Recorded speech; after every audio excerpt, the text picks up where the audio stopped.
Hi, everyone, and welcome to ABCs of Anaesthesia on YouTube and on our podcast. And today I'm going to share some of my experiences of being on an interview panel, and hopefully that will really help people in their future preparation for applications with a bit of an inside scoop into, how it is as an interviewer. So we'll get started with that very soon. Welcome, everyone. I'm Lahiru. And I'm Kaz. And this is interview part 6, I believe. Yeah. Let's get started.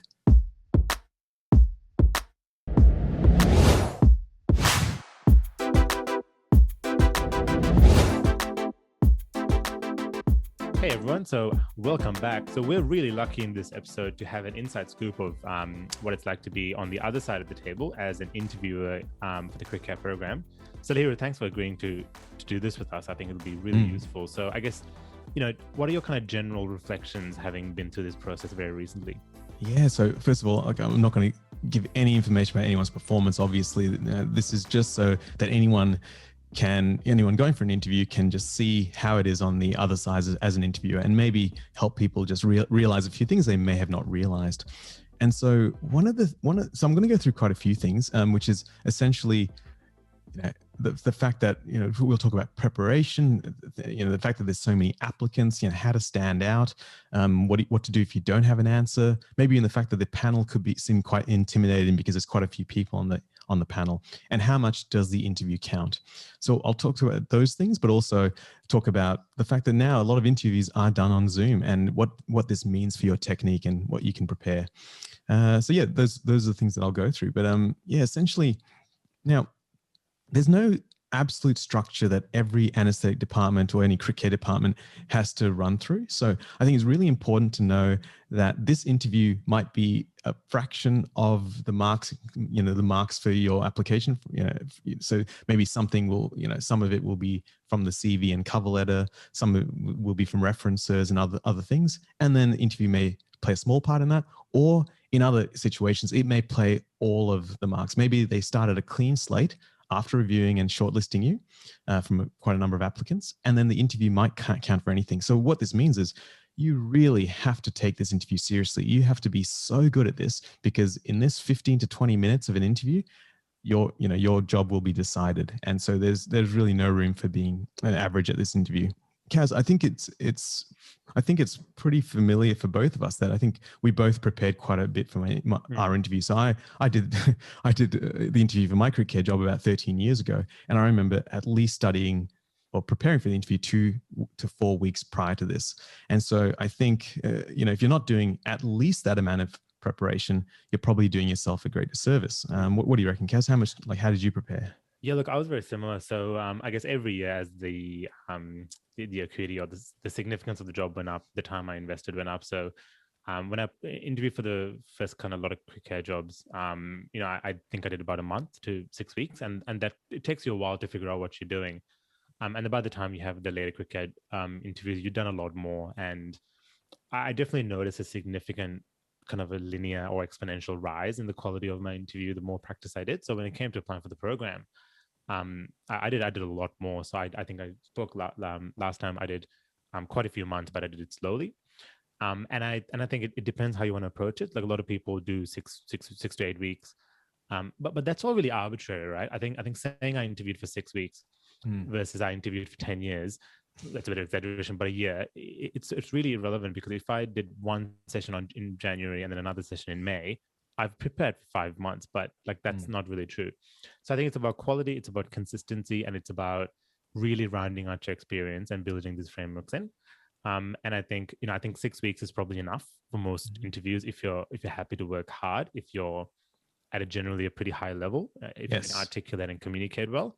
If you're someone who doesn't have that naturally, and that's okay, because that's one parameter of your assessment, you need to start a bit earlier. And I think it's figuring out where you are, and you might need someone else to tell you where you sit on that spectrum.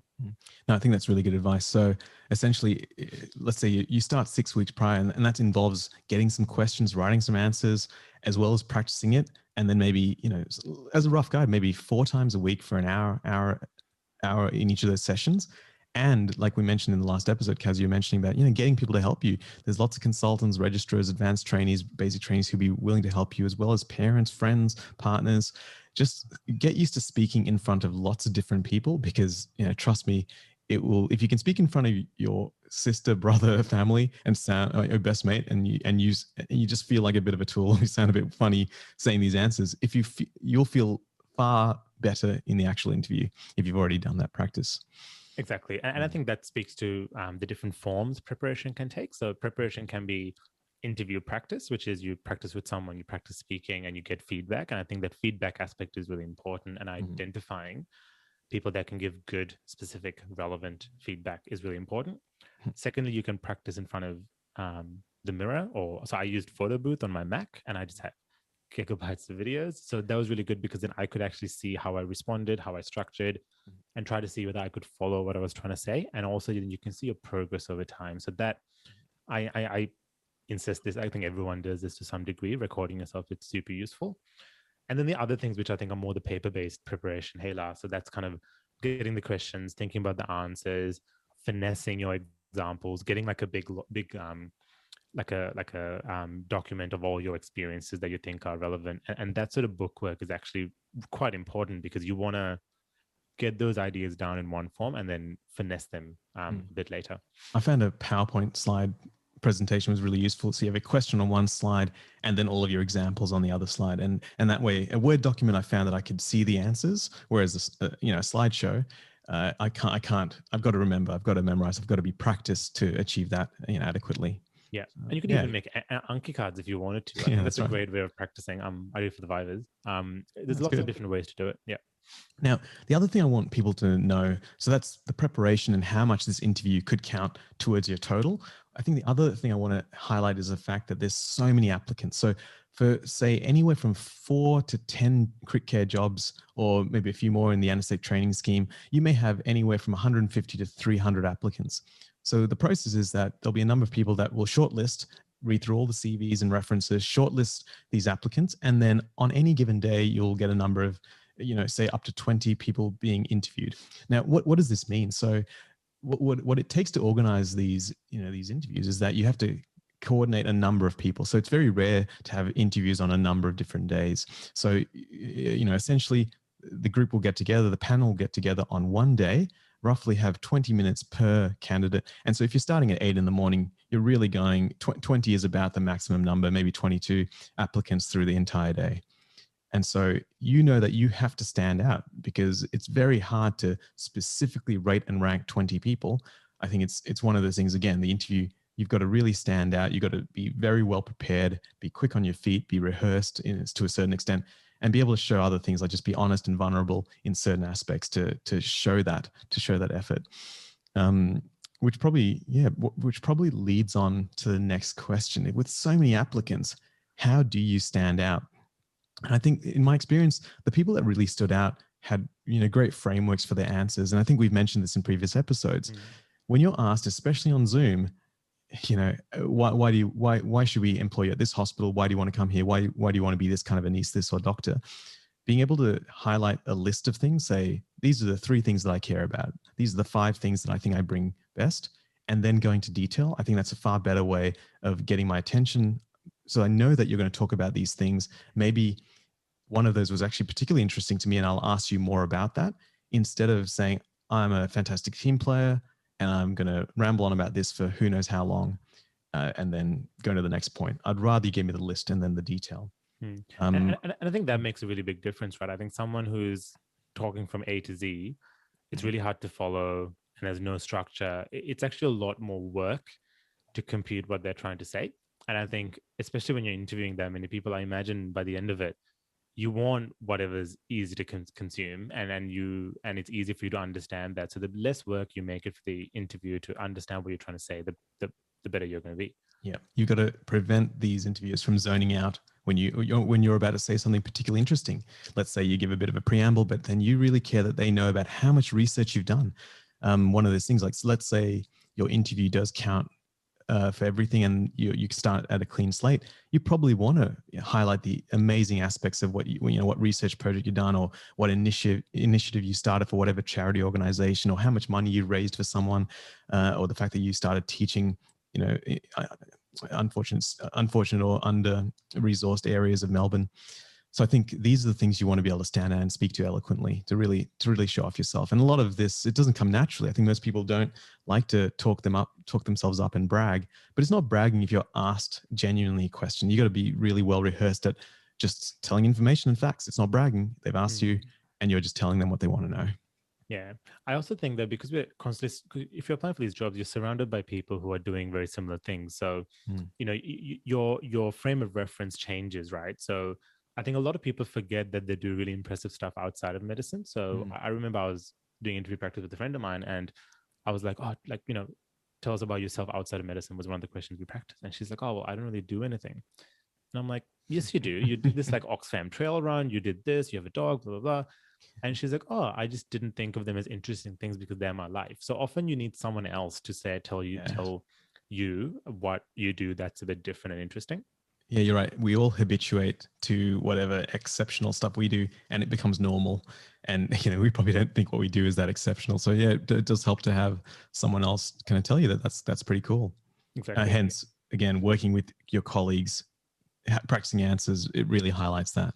And I guess another question with standing out, Lars. So in terms of presentation and how people speak and how they hold themselves, did you notice a big difference in the cohort? Yeah, so I think in general, people who had good eye contact, just imagine in person, we'll go through this in my Zoom points, but actually let's go through that now. So the fact is that you're now doing most of your interviews on Zoom. And so it's very, like right now, I'm, you know, if anyone watching YouTube, I'm looking at Kaz on the screen and that's not where the camera is. So on Zoom, it would be really important to have that, you know, the picture of the interview panel close to your camera, because then you could be still looking at them, but it would look as if, you know, you're addressing them directly through the camera. Yeah. But just remember, just because you're looking at their picture, that's not where they're going to see your eyes focused to. And so I think it's really important to have good eye contact and practice that because it's very difficult. You know, if you've got your own camera there or everything's a bit lower down on the screen, it's far easier to kind of look and glance to the side. It's hard to, people are naturally engaged with eyes and it's one of those evolutionary things. You want to be able to have a reasonable amount of eye contact. It's also very difficult to know the time limits on things. So it would be reasonable to say, you know, how long, if they haven't told you how long the interview is, it'd be reasonable to, you know, just address them. I assume this interview is going on for about 20 minutes. So roughly you'll have about, you know, maybe 3 to 5 questions in the interview of about 15 to 20 minutes. So that's about 4 minutes per question. And, you know, just be aware of that. Now, the fact is that some people didn't really understand if they were rambling on or not. And I remember one person actually saying, oh, look, I'm not sure if I'm rambling. Please let me know if you want me to stop. And I thought that was a really nice way of addressing the fact that they couldn't really gauge what was going on in terms of us assessing how much they were speaking. And I really like that. So if you're unsure about something, just say, hey, I'm not really sure. Please stop me if you need to. I find that the listing before the detail does help that a bit because, you know, you've given enough information to allow them to interrupt you. And the interviewers probably should do that.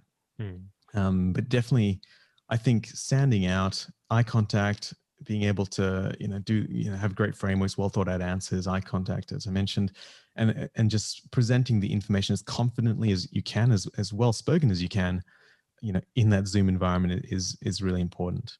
Yeah. And again, I think practicing in Zoom is probably a key thing to that. If you practice everything in person, then practicing on Zoom is, you know, it's so challenging and so different. So I think making that part of your preparation is doing some stuff on Zoom.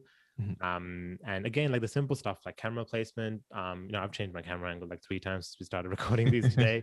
Yeah, it looks good. Thanks. And knowing where you're going to look. So, you know, making it a full page thing. When I did Viva practice, I actually found not having me visible on the screen was really useful because my eyes kept going to it. So I actually did a thing where I just got rid of I couldn't see myself when I looked at the camera when I did Viva practice. And then I just focused on the interview. And that makes for a much more organic experience when you're not constantly checking how you look, which is just instinct, I think. Yeah. So another thing that I think it is interesting is that sometimes you may not have an answer. And this whole ability to express vulnerability is not a bad thing. To genuinely say, look, I really don't have an answer. I might need some time to think on that. And if you don't have an answer at the end of it, just stating the obvious and I really don't have an answer for this. Would you be able to give me another question? I think that's pretty fair, as well as stating things like, oh, look, I've just been off a night shift, which was pretty busy. So I really apologize if I'm a bit scattered today. Saying things like that is just very human. And I don't score anything like that negatively. I just feel like this person's a real person, and realizing their situation and their circumstance and the fact that they're being honest about their particular challenges is actually quite refreshing to me. So I don't mind that. Yeah. I think it also helps frame your answer. I think no one's perfect. No one's always confident. And I think being honest and down to earth is actually a better trait than someone who can answer all the questions off the top of your head. So I think that's all really reasonable. All I would caution is don't do it all the time. Yeah. So don't self-deprecate yourself in the hope that it'll win you favors, because that just doesn't look good. So don't be like, oh, that was a really stupid answer, I'm sorry. Like that doesn't look good. But I think, do it if you honestly feel overwhelmed, if you feel a bit confused. Ask for time to think. I think that's always completely fine to do, and it's never as awkward as you feel. And interviews would much prefer that, I think, to you rambling on until you figure out what you want to say. Yeah. And just remember, like, because it's hard to get the visual cues, just be aware through your practice that if you are someone that does ramble on, you don't need excessive elaboration of certain points. It's hard to get an understanding if the panel understands, but so, I really enjoy working in a team, and, this has been because of this and this reasons. I really enjoyed it. Full stop, go to the next point. You don't have to say the same point. So that's definitely a practice skill to stop rambling, especially when you don't have the cues to stop that you normally would have in person. Yeah. I guess the next thing is the fact that on any given panel, you may have quite a number of people. And, I can imagine how intimidating that would be. Like I know in some interviews, you might have 7 or 8 people, and now potentially even more because anyone can get into a room just with Zoom. But just know that it's not any reflection on you necessarily. It's just that there's a lot of people interested in hiring the best people, and that shouldn't be something to worry about. You're just speaking to the room, speaking to the person asking the question, and just be okay with focusing on the question and not the fact that there's a number of people in the room. I remember that was really confronting. I walked into my interview, there was, I think, 6 or 7 people, and you just kind of stop and go, oh, this is what it looks like when there's 7 people in front of you. And you also have this awkward, probably not as relevant with Zoom interviews, but I just had this awkward moment where I'm like, do I shake everyone's hand? That's right. So I think in my college interview, I actually did, because everyone stood up when I walked in and they each introduced myself. And that just, and I quite like that, because I tend to, offer handshakes to most people in a professional setting. And I think it works really well. But in Zoom, it would be a bit strange having a screen full of people staring at you, but I think expect a lot. Some places only have 2, some people have 3. I think if you can probably find out how many interviews are going to be on a panel. It's pretty consistent, I think, through the years. So if a certain hospital has 6, it's probably going to be 6. Yeah, that's good. So, those are really the main things I want to talk about in terms of experience. I think the standout things are, if you prepare well, I think a lot of these things will sort themselves out, preparing with lots of people. So really preparation is the key to a lot of these things, I think. And so I think that's probably the major take home point. So another question to kind of consider, Lars. So if someone has, this year or in future years, depending on when you're listening to this, tried for a quick care year once, twice, 3 times, and has been unsuccessful, what kind of advice do you have for them? That's probably a whole other topic, really. Yeah, good question. It is very difficult, because I think first of all, you need some really solid feedback about why you didn't get the position. And hopefully people are honest enough to tell you if there's absolute deal breakers in your preparation, in the way you communicate or what you presented on your CV. If it's just not competitive enough, I think you really need to find someone who will give you honest feedback on that, because otherwise it can be very tricky. You don't want to be barking up the wrong tree for too long in your career. So I think it's a very difficult thing to answer. The panel, the people interviewing you also, I think, have a responsibility. And I've heard this talk just over the years that if someone has been applying repeatedly and not getting on the program, I think there's a responsibility of the selection committee to be very frank with them and just say, these are the reasons why, and to address them and show initiative in speaking to that trainee as well. And I think on the other spectrum, if it's your first time having a go and you were underprepared because you underestimated it or you didn't know what the bar was, I think, if you're intending to apply again, I think you need to do something differently. You can't have the exact same CV, the exact same references, and do no extra interview practice and expect something to change the following year. You genuinely need to talk to the panel, talk to consultants, talk to mentors, identify what needs to be improved, and make a considered plan to do better next time. And it's not unusual for people to get quick care jobs in their second go. I think beyond that, it probably decreases in frequency a bit, and that's when a lot of things that Lahiru said, I think, kind of starts becoming relevant. But I also see this quite often. I think people keep applying every year without changing anything. I think that's really not going to change the outcome unless something drastically changes. So something to consider, and plenty of people out there can give you feedback on what to do. I think keeping perspective in times like that as well. The fact that you're a doctor in Australia, you are doing very well at life. You've already won the lottery of life, and you're probably one of the most fortunate people to have ever existed on this earth, ever in the history of time. I think that's the first important perspective to keep. And, whether your plan B as an Australian doctor is probably better than most people's plan A, or, your plan D is probably better than most people's plan A. That might not help you in that circumstance where you're feeling pretty bad about not getting the job. But it's very difficult to say where the trajectory of your life will be and whether something is good or bad based on the initial incident. It's just very hard to tell. You might go on to do amazing things and be very happy with your life doing anything else. And there's a lot of scope for, happiness and, work satisfaction in many other fields as well. That's actually a good thing to keep in mind when you're really stressed leading up to an interview. So, when I applied for the quick care jobs, one of the things I kept saying was, if I don't get on, I'm like, well, so what? That's a year. like when I'm 85, am I going to care that I spent an extra year doing a resident job or an extra year doing a reg job before I got on the program? Not really. And I kept this in mind for the exams as well. I was like, well, if I fail, like that would suck. But at the end of the day, like I have my health, my family has their health, I'm safe. I have a guaranteed income. I essentially have a guaranteed job.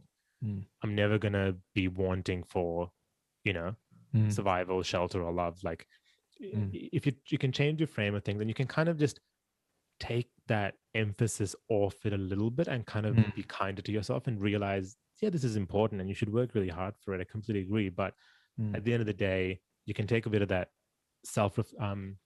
you can take a bit of the ownership off your sense of self and value, because there's so much more in your life that is of equal or greater value.